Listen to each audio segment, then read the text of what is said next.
Hey guys, welcome back to another video, and if you're new here, my name is Edward Smith and welcome to my YouTube channel. And today we're going to be doing another studio monitor comparison between the very popular Yamaha HS7s and the Adam Audio T7Vs. I know that a lot of you guys are looking for a quality pair of budget studio monitors that are slightly bigger than a 5-inch cone, and at the top of that list you will find these two pairs of studio monitors because they sound really good, they are really well priced, and they offer great build quality and look for your home studio setup. Before we jump into this comparison, I would like to give a huge shout out to DistroKid for sponsoring this video. For those of you that are unfamiliar with DistroKid, it's a service that you can use to get your music out on the biggest platforms like Apple Music and Spotify, and it's a service that I personally use to get my music out on these big platforms. DistroKid offers great features like Hyperfollow and Spotlight for independent artists looking to build their audience and their brand, and for only $20 a year you can upload as many songs and albums as you'd like. And if you want to pay even less than that,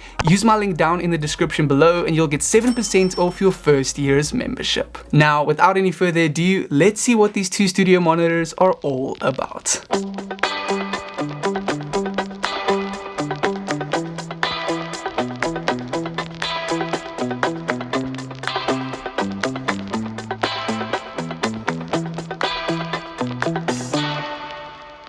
So to start off our comparison between the Yamaha HS7s and the Adam Audio T7Vs, the first thing we're going to have a look at is their price difference. And as you guys can tell, the HS7s are a touch more expensive than the T7Vs, but I do believe that you actually get a lot more with the T7Vs than with the HS7s. Let me explain. Starting off with the front panel design of these studio monitors, the first big difference is their cone size. The T7Vs have a 7-inch cone where the HS7s have a 6.5-inch cone. The smaller cone size definitely means you're going to get a lot less low end, and low end is something you want in your home studio, so that's already a big advantage that you get with the T7Vs versus the HS7s. And then when we look at the tweeter, you're getting the iconic UR tweeter with the Adam Audio T7V, which gives off a natural sound that a lot of producers like right away, where I feel the HS7s have a tweeter that you'll fall in love with over time. Moving on to the back panel of these studio monitors, both have a very similar design, offering their bass ports on the back with basic room correction. They both have a volume knob, an XLR input, and the T7Vs offer an RCA input where the HS7s offer a TRS. Now, covering the front panel and the back panel of these studio monitors, the only real difference we've noticed thus far is the 7-inch cone versus the 6.5-inch cone, which means we should have a little bit more low end here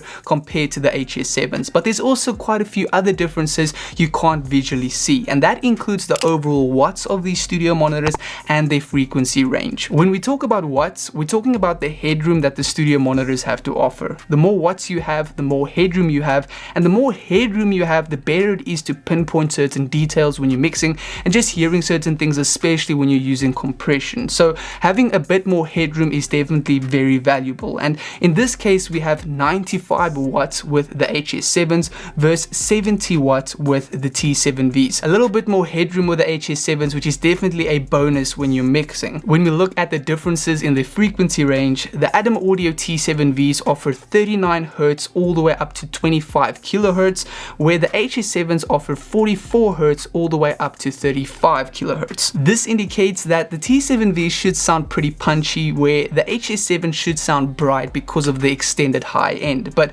the only way to really tell is by doing a sound test comparison.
Now for the final take.